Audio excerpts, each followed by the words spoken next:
Hey, what's up, everybody? Onepeg here. So I'm going to try and rattle this off before I go to bed, I guess. There's a bunch to go through here, so I'm just going to try and read some stuff off, and then we're just going to throw the video up on YouTube for whatever it is so that you guys can get the rundown. Not going to have a whole lot of visuals, just basic slideshow kind of stuff that they were showing for the pod. And then, I don't know, I'll just run it back as a slideshow, I guess. TLDR, bunny hopping is getting removed. Hot swapping is getting removed. The patch to do both of those things is being implemented, quote unquote, overnight tonight. So by tomorrow morning, the 7th of March, they are also making massive changes to HR, and they gave us a lot of background on the legal stuff. Okay, so what you are going to see are slides that have to do with a new social hub that they are going to be implementing, but they didn't say exactly when this was coming. I guess it's coming very soon. It was a little bit confusing where they said that it was going to be text-based at first, but then they were going to be implementing these social hubs. These social hubs are going to be rented, so it's going to be server space that we ourselves are going to pay for on a 30-day rotating schedule, with a certain amount of a population that will be able to, I guess, populate them. You will also be able to put down furniture and kind of decorate these taverns, these social spaces, however we, I guess, so choose. It looks like it's going to be pretty bare bones at first, but for community building, at least for, I guess, myself and our community, I will definitely have one up. I have no idea how many people it will hold at one time, but I figured it'd be a cool place for everybody to kind of congregate and wish that Otto was back. There was also this screenshot of Arena that shows some more spectating tools and whatnot, which I think is kind of cool. Along with this, they said that they're also revamping the MMR system. They're going back to the drawing board because the best possible way right now to progress through MMR is to literally just sit in the storm and heal yourself until everybody else dies, which is kind of butt cheeks. So they're going to fix that, I guess, based on more individualized effort, if you want to think about it that way. Oh, I almost forgot. Might as well crack a sarsaparilla while we're here, right? Cheers, boys. As I said, originally, bunny hopping is being removed. They are implementing a new system that's going to try to remove the bunny hopping ability. They are also removing hot swapping and HR. The HR mode is going back to being more hardcore. They said for now, or leading into this, HR felt diluted. There was less uniqueness. It was less difficult. So they are bringing back the BR circle to HR, which also means that they're going to have to figure out a way to modify this continuous dungeon system that they had been talking about right from the very beginning, and also modifying somewhat how the Fog of War system works because the dungeon is now randomized. They are also bringing back randomized portals. So portals are going to appear as time goes on that you're going to have to fight your way through and somehow find. And they're kind of going back on this idea of having the doors always open and whatnot. So in HR, down portals and blue portals are going back to being random.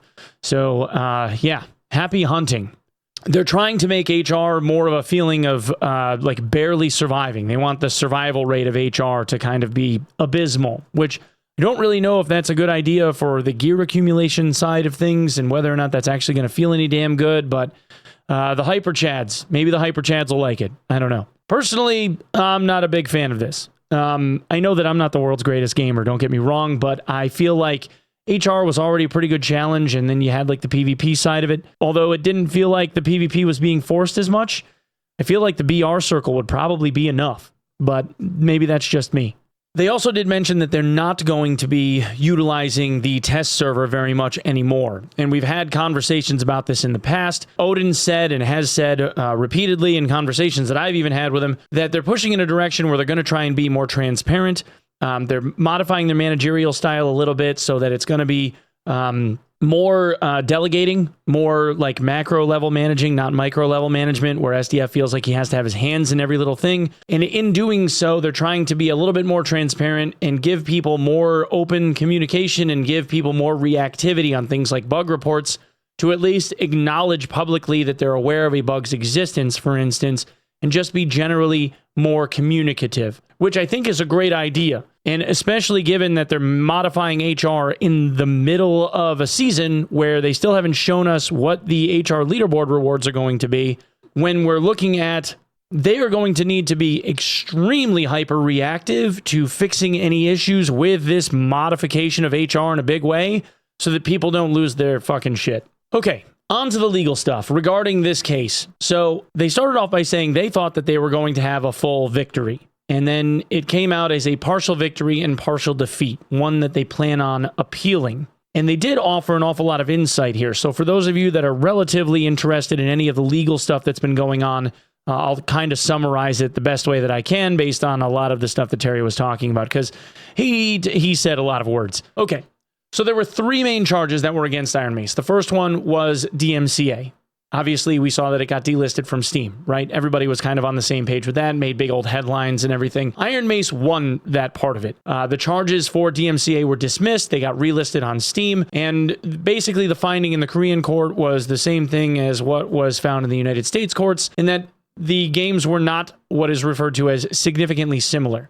They were way too different to be considered copies of each other, and the DMCA was pretty much just thrown out. The second piece was what they call acts of unfair competition. And in the Korean law, it's what is known as Article 2. So basically, the acts of unfair competition is like if a business is profitable as a result of something they've produced, that they created themselves, and you as an employee, having helped them achieve that thing, break off and then try to go into direct competition with them, you can't just leave and then go into competition with them. It would be what is referred to as unfair, right? Well, Nexon wasn't profitable based on whatever it was that these guys were working on. They never released it to the public. They never made any money. So the court basically was like, P3 didn't have any commercial value. It never saw the light of day. It never made it to market. So it didn't earn anything. And therefore, you can't say there was unfair competition because there was no competing. It never existed. The third is what is referred to as trade secrets. First and foremost, copyright, DMCA, copyright claiming and all that stuff. It was not in violation of copyright. There was no theft of assets. I want to be completely clear with that. The Korean court found that no one stole anything, okay? And there was even a criminal case where those charges were also dismissed because, again, they did not steal anything. For those of you that are watching this, and you have someone that you see in a comment somewhere, or one of your buddies ends up saying something like, well, these guys ended up stealing stuff. They did not. The court cleared them of any theft. Okay? Okay. On to trade secrets. There's a subsection of this same Article 2 in Korean law called infringement of trade secrets. The court looked at this as two separate parts. The first one was in regard to data. So what they refer to as materials. So in this case, it would be things like source code and assets and whatnot. The court found that the Iron Mace executives, insofar as the executives, there was no evidence that there was any leaked or used data from Nexon being used in Iron Mace's game. None. This is both now civil and criminal, as I already said. Police confiscated their servers, their phones. They sent all the data to a national forensics laboratory, and because of the headlines that it was making, there's even a separate lab that specializes in copyright. Both of those labs came back, went through all of that data, and released a report dismissing all of those charges, basically saying that none of that stuff was copied at all. None. So that was the video that I made last time, where there was like that blog report that went out saying that they were cleared of all of this stuff and that there was no indictment. So that part of it also got thrown out. This last bit, and I swear to you this is true, and this is, at least insofar as what Terry said, right? Now, obviously there's two sides to every story, but it seemed like he was being pretty forthright with a lot of this information. The last piece of it is what they refer to as trade secret information. That's basically the knowledge that you have in your own head. And I can't even make this up. Basically, what they were found guilty of was possessing their own memories. And the memories that they had of working on Project P3. And the collective knowledge that was garnered that they possessed in making an FPS game with RPG elements, and let me read this, in a fantasy setting with a tavern and PvPvE, and considerations for an extraction element, even though in Project P3 there wasn't any extraction element in that game, but there was a note of potentially making one, that they had written apparently somewhere during the P3 days, as well as a note regarding making a shop and lobby/leaderboard systems, of which SDF remarked in his notes for inspiration was a screenshot of Apex Legends that Nexon presented as evidence, meaning that they didn't actually make leaderboards and didn't actually have an extraction element in Project P3.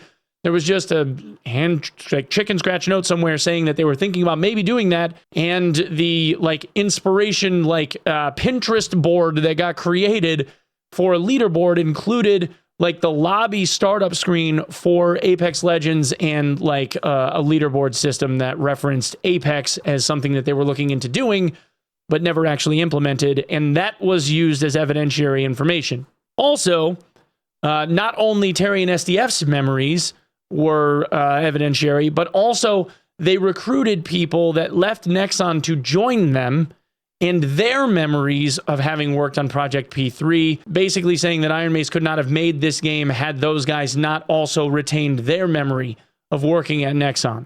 It seems a little crazy to me, but he was basically reading the findings verbatim from this ruling. The court also concluded, and I'm going to read this again. I want to read this to you guys to make sure that this is right, okay? The court also concluded that they used their memories to save costs. And because they made the game as quickly as they did, they had an inadequate pre-production process, meaning that the court referenced Nexon. Now, if you'd have to go back in time to when I started making videos originally, where Nexon's original complaint outlined an outline, bullet by bullet, in terms of what a production of a video game takes and the steps that have to be taken in process in order to be able to make a video game. Okay? The court basically took that bulleted list as gospel by saying this Nexon template and the steps to make a video game was skipped, parts were skipped over because of this smaller indie dev studio making Dark and Darker didn't implement each and every single one of those steps. And because they didn't do that, because they didn't use Nexon's template, because they were skipping steps, moving faster than Nexon basically outlined that they should have, the court basically said, well, they wouldn't have been able to make this game as fast because they didn't follow Nexon's steps, and therefore they must have cheated their way to get there. So that's another reason why they found them in violation of trade secrets. Terry and SDF both basically conceded that they didn't do an adequate enough job of explaining to the court how they, as an indie dev studio, created their game step by step. And you also have to remember that these guys, the people that are ruling on this, is a tribunal. In Korean's case, it's a tribunal of judges. They're judges. They're lawyers. They don't understand game dev. They're not gamers. They've never worked for an independent or corporate AAA game studio. So they don't understand these processes. It's up to each party to describe adequately how these things work. So the court ruling was basically on Nexon's template, and that these guys had skipped it, saying that they must have had prior knowledge from Nexon and what was working for them already at Nexon in order to have made their game so quickly, basically. The court also stated that they didn't assemble a team and then make a game, which is what Nexon did with this team that was working on Project P3. They put a bunch of devs in the room and said, okay, create a game for us, right? Indie dev studios don't do that. Indie dev studios, every indie dev studio we've ever heard of, is somebody had an idea for a video game that they wanted to make, and they started grabbing talented people to make this video game that they had in their head, right? That's how, every game gets made when you're small. But Iron Mace didn't do a good job of explaining that. So the court stated that because they didn't assemble a team and then make a game, and because they already had this game in mind and then assembled a team for it, that was problematic to the court and the judges. They gave an example of how they had hired a server programmer ahead of actually needing one, because the multiplayer aspect of the game at the inception of the studio wasn't really something that they needed a person for yet, but they had one in there already anyway. So the court was basically like, well, aha, you had a server programmer, so therefore you must have been cheating, without realizing they just had the foresight to know that they were going to need somebody that was good at networking, who also happened to be a friend of SDF's, who came into Nexon to work on Project P3 with SDF because he was a friend of his that SDF recruited into Nexon. SDF left, got fired, hadn't even told this guy about it yet, realized that SDF had gotten fired, and then said, I quit. Hadn't even talked to SDF yet. Sarsaparilla, boys. Sarsaparilla. The damages awarded, okay? The damages that got awarded, the $6 million plus interest and all this other stuff. The damages that were awarded were equivalent to all of Iron Mace's profits that they had earned from the time that they had started making money. The way that the law in Korea is written is basically from the moment that a company is conceived for the next 2 years, that is like the statute of limitations. Like whatever penalties were going to be assessed were supposed to be assessed within the first 2 years of like the studio's existence. But they broke precedent, and the judges ended up awarding Nexon the money that Iron Mace had earned starting with the 2 years from the point in time from when Iron Mace had started earning a profit. So they basically said, okay, 2 years looking forward from the moment that Iron Mace started making money, because telling Nexon, well, they didn't make any money in the first 2 years, and they basically said, well, that's not really fair. So then they penalized them. Iron Mace is obviously going to try and appeal the penalty because they want to do a much better job of explaining how the development process works in hopes that this appellate court will end up overturning this. Honestly, the way that this got explained, I feel like Iron Mace has a really good shot in kind of like fixing this snafu. They just didn't do a very good job in this last part.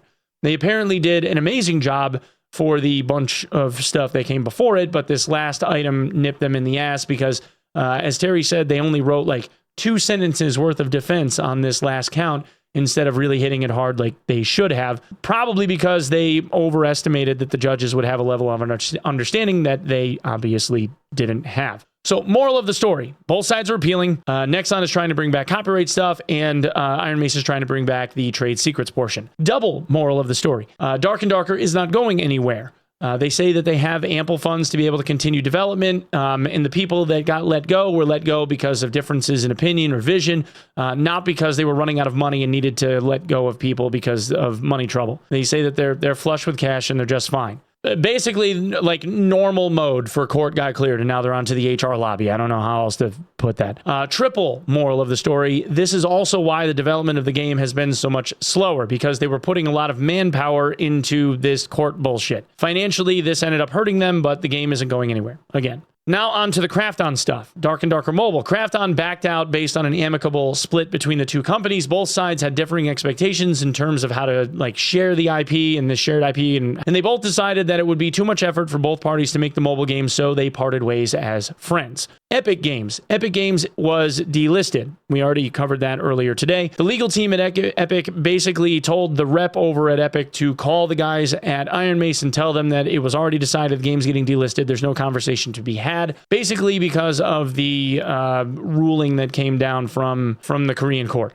There really isn't any other reason for it. There's no DMCA claim, even though they're not in violation of copyright. Like the trade secrets thing made the people at Epic, like, made their toesies nervous or whatever, and they just delisted it. Hopefully, like, after this whole thing happens with the appellate court, maybe Iron Mace will end up coming out pretty clean on that, and they'll be good to go. Who knows? Who knows? But SDF says that they're going to service the game and they're ready to fight it for 10 years. Oh, and your accounts are still playable. That's basically everything. There was a little bit of Q&A that happened after that, but it was kind of more of the same. Like, they're not sure if they're going to do certain things one way or the other. I didn't really hear or see anything that hadn't already been talked about like 10 or 15 other times. There wasn't really anything that got kind of blown up. Although they did say for the next wipe, there's going to be no market for the first month of wipe, which will be very interesting. Long live hardcores, I guess. Yeah, we'll see how this one goes, boys. I don't know. I gotta be honest, it doesn't feel like it's super confident for me.